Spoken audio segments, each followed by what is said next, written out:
જય શ્રી કૃષ્ણ મિત્રો, અમારા હિન્દુ વ્રત કથા ચેનલમાં આપનું હાર્દિક સ્વાગત છે. મિત્રો, અધિક માસ પરસોત્તમ ભગવાનની આપણે તે આજે કથા સાંભળીશું. તો ચાલો આપણે વિડીયોની શરૂઆત કરીએ.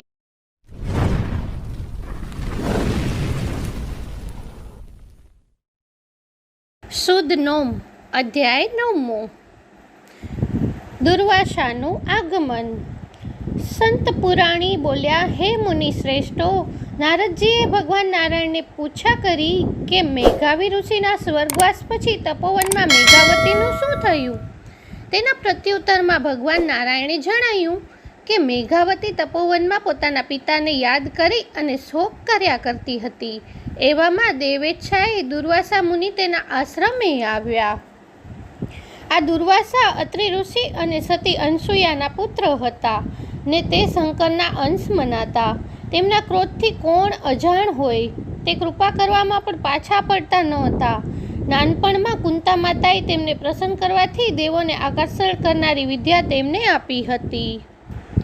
એક વેળા તેમના ક્રોધનો ભોગ ભગવાન શ્રી કૃષ્ણ પોતે પણ બનેલા. તેઓ ભોજન માટે દુર્વાસાને રથમાં લઈ અને રૂક્ષ્મણી સાથે આવી રહ્યા હતા. તે વખતે રૂક્ષ્મણીને સખત તરસ લાગતા ભગવાન શ્રી કૃષ્ણ પગના આગલા ભાગથી જમીન દબાવી પાતળા ગંગાને આમંત્રી રૂક્ષ્મણીની તરસ છીપાવી. આથી દુર્વાસાને પોતાનું અપમાન લાગ્યું. આથી તેમણે શ્રી કૃષ્ણને શ્રાપ આપ્યો કે તમારા બંનેનો વિયોગ થશે.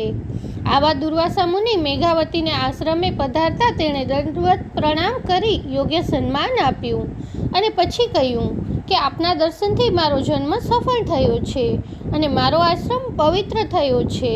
દુર્વાસા મુનિએ પ્રસન્ન થઈ અને મેઘાવતીને કહ્યું, તે તારા પિતાના કુળનો ઉદ્ધાર કર્યો છે. તારી ધાર્મિક ભાવનાથી આકર્ષાઈ અને હું અહીં આવ્યો છું. હું નારાયણના દર્શન કરવાના હેતુથી બદ્રિકાશ્રમ જઈ રહ્યો છું. આ સાંભળી મેઘાવતી અતિ હર્ષ પામી અને તે બોલી, હે મહામુનિ, આપના દર્શનથી મારો શોક દૂર થયો છે. આપ જાણો છો કે આ આશ્રમમાં હું અનાથ જેવી હાલતમાં એકલી રહું છું. મારો કન્યાકાળ વીતી જાય છે, તેની મને ચિંતા છે. તો આપ કોઈ ભાગ્યશાળી પુરુષ મારું પાણી ગ્રહણ કરે તેવો ઉપાય બતાવો. આ ચિંતા મને રાત દિવસ સતાવે છે, જેથી મને ભોજન પણ ભાવતું નથી અને વિચારોમાં રાતે ઊંઘ પણ આવતી નથી. મારું દુઃખ દૂર કરવા આપને હું પ્રાર્થના કરું છું. આટલું બોલી મેઘાવતી દુર્વાસા મુનિ સામે આશાભરી મીટ માંડી હાથ જોડી ઊભી રહી. શ્રી બૃહદ નારાયણીય પુરાણના પરસોત્તમ મહાત્મ્યની દુર્વાસાનું મેઘાવતી પાસે આગમન નામનો 9મો અધ્યાય સંપૂર્ણ.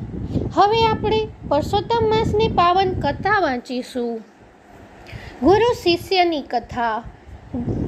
થોડા સમયથી નદી કિનારે એક ઝૂંપડુંમાં ગુરુ શિષ્ય રહે.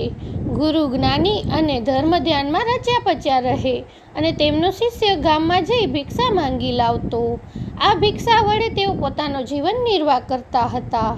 એવામાં પરસોત્તમ માસ આવ્યો. નદીએ નાહવા માટે ભાવિક ભક્તોની ભીડ થતી. આટલી મોટી સંખ્યામાં નાહવા આવતા ભાવિકોથી તેનો અચંબો થયો. તેને ગુરુજીને આ માટે પૂછ્યું ત્યારે ગુરુજીએ આજથી થતા પરસોત્તમ માસનો મહિમા સમજાવ્યો. તેમણે શિષ્યને કહ્યું કે 3 વર્ષે એક અધિક માસ આવે છે, જે પરસોત્તમ માસ તરીકે ઓળખાય છે. આ માસમાં જે નરનારી વ્રત કરી અને સવારે નદીએ સ્નાન કરે, કાંઠા ગોરમાનું પૂજન કરે, પરસોત્તમ માસના પાવન પ્રસંગોની કથા વાર્તા સાંભળે, યથાશક્તિ દાન કરે, પરસોત્તમ ભગવાનની પૂજા અને ભક્તિ કરે, ઉપવાસ કે એકટાણું કરે, ધારણા પારણા કરે, તો પરસોત્તમ ભગવાન વ્રત કરનારથી સંતુષ્ટ થઈ તેના મનોરથો પૂર્ણ કરે છે. શિષ્ય કહે, ગુરુદેવ, તમે કયા મુજબ કોઈ પરસોત્તમ માસનું વ્રત કરી તમે બતાવેલ નીતિ નિયમો પાડે તો ભગવાન સંતુષ્ટ થઈ શું આપે? ગુરુજી કહે, જે કોઈ પોતાના વ્રત વડે પરસોત્તમ ભગવાનને સંતુષ્ટ કરે અને પ્રસન્ન કરે છે એને સુખ સમૃદ્ધિ મળે, તેના કષ્ટો દૂર થાય. પરસોત્તમ માસ પૂર્ણ થતાં તેનું ઉજવણું કરવામાં આવે છે. ત્યારે બ્રહ્મભોજન વખતે પ્રભુ અવશ્ય દર્શન આપે છે. પરસોત્તમ ભગવાનના આ વ્રતના પ્રભાવે જો દર્શન થઈ શકતા હોય તો તેનાથી રૂડું શું? તેણે તો તે સમયથી સંકલ્પ કરી વ્રત ચાલુ કરી દીધું. તે દરરોજ વહેલા ઉઠી નદીએ સ્નાન કરી કાંઠાગોરમાનું પૂજન કરી કથા વાર્તા સાંભળી પછી ભિક્ષાર્થી ગામમાં જતો. તેમાંથી પોતાના ભાગે આવતું અન્ન તે ભિખારીઓને આપી દેતો.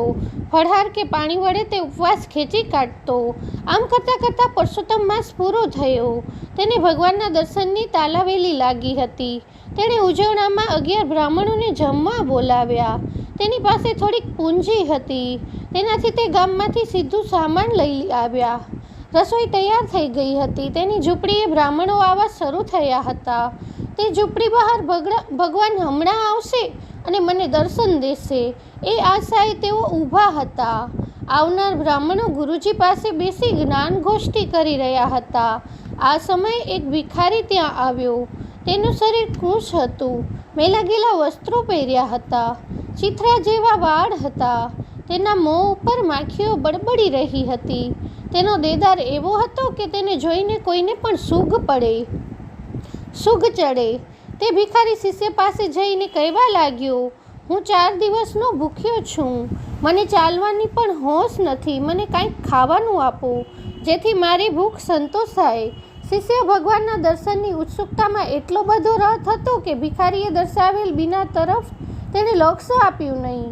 ભિખારીએ ફરીથી આજીજી કરતાં તેનું લક્ષ્ય ભિખારી તરફ ખેંચાયું. ભિખારીના દેદારથી તેને સૂગ ચડી અને ત્યાંથી ચાલ્યા જવા જણાવ્યું. છતાંય વારવાર ભિખારી યાચના કરતો રહ્યો.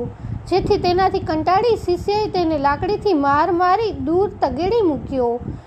બધાય બ્રાહ્મણો આવી જતાં તેણે બ્રાહ્મણોને ભોજન કરાયું અને યથાશક્તિ દાન દક્ષિણા આપી. ઝૂંપડીના દ્વાર ઉપર ભગવાનના દર્શનની આશાએ ઊભો રહ્યો. આમ કેટલોય સમય વીતવા છતાંય ભગવાનના દર્શન ન થઈ શક્યા. એને લીધે તે ગુરુજી પાસે ગયો અને જણાયું કે તમે તો કહેલ કે તે મુજબ મેં પરસોત્તમ માસનું તો વ્રત કર્યું. આજે છેલ્લો દિવસ મેં બ્રાહ્મણને ભોજન પણ કરાવ્યું. છતાંય હજુ સુધી ભગવાને મને દર્શન આપ્યા નથી. હું ક્યારનો તેમના દર્શનની રાહ જોતો જમ્યા વગર ઊભો રહ્યો છું. ગુરુજી બોલ્યા, હે શિષ્ય, એ શક્ય જ નથી. ભગવાન અવશ્ય આવશે. કદાચ તું ભગવાનને ઓળખી શક્યો નહીં હોય. શિષ્ય બોલ્યો, હે ગુરુજી, હું ક્યારનો એ જ ધ્યાન રાખું છું, પણ અહીં કોઈ આવ્યું જ નથી. એક ગંદો ભિખારી આવી કચકચ કરતો હતો. તેથી મેં તેને લાકડીનો માર મારી ભગાડી મૂક્યો. ગુરુ એ તો જ્ઞાની હતા. તે તો સમજી ગયા કે ભગવાન સ્વયં ભિખારી સ્વરૂપે અહીં આવ્યા હશે. શિષ્ય તેને ઓળખી શક્યો નહીં હોય. ગુરુજીએ તરત સમાધિ લગાવીને જોયું તો તેમને ખાતરી થઈ ગઈ કે સ્વયં પરસોત્તમ ભગવાન જ ભિખારી સ્વરૂપે આવ્યા હતા. ગુરુજી બોલ્યા, હે શિષ્ય, ભિખારીના રૂપમાં ભગવાન સ્વયં આવ્યા હતા. તારું એટલું પુણ્ય કાચું છે કે તું આવેલી તકનો લાભ લઈ શક્યો નહીં.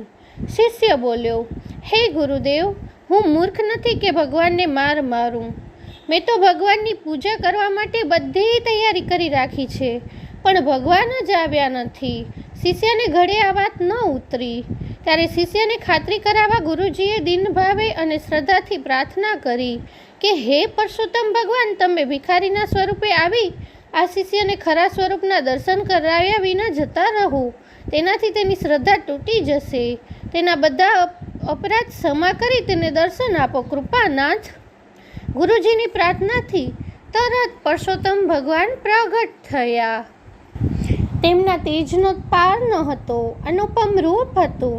છતાંય તેના શરીર ઉપર લાકડીની મારના સોળ ઉઠેલા હતા. ભગવાનના શરીર ઉપર લાકડીના સોળ જોઈ શિષ્ય તરત તેમના ચરણોમાં ઢળી પડ્યો અને પોતાની થયેલ ભૂલ બદલ વારવાર માફી માંગવા લાગ્યો. ભગવાન બોલ્યા, હે મૂર્ખ શિષ્ય, મારા સ્વરૂપ અનેક છે. હું ક્યારે કયા સ્વરૂપે પ્રગટ થાઉં એ કોઈ જાણી શકતું નથી. એથી જે જીવ ઉપર દયા રાખે એ મને પામી શકે છે. માટે આજથી કોઈ ભિક્ષુક પણ તારા આંગણે આવે તો તેને આદર સાથે ભોજન કરાવજે. તેને ધૂતકારીને કાઢીશ નહીં. આટલું કહી ભગવાન અંતર ધ્યાન થઈ ગયા. બોલો પરસોત્તમ ભગવાન કી જય.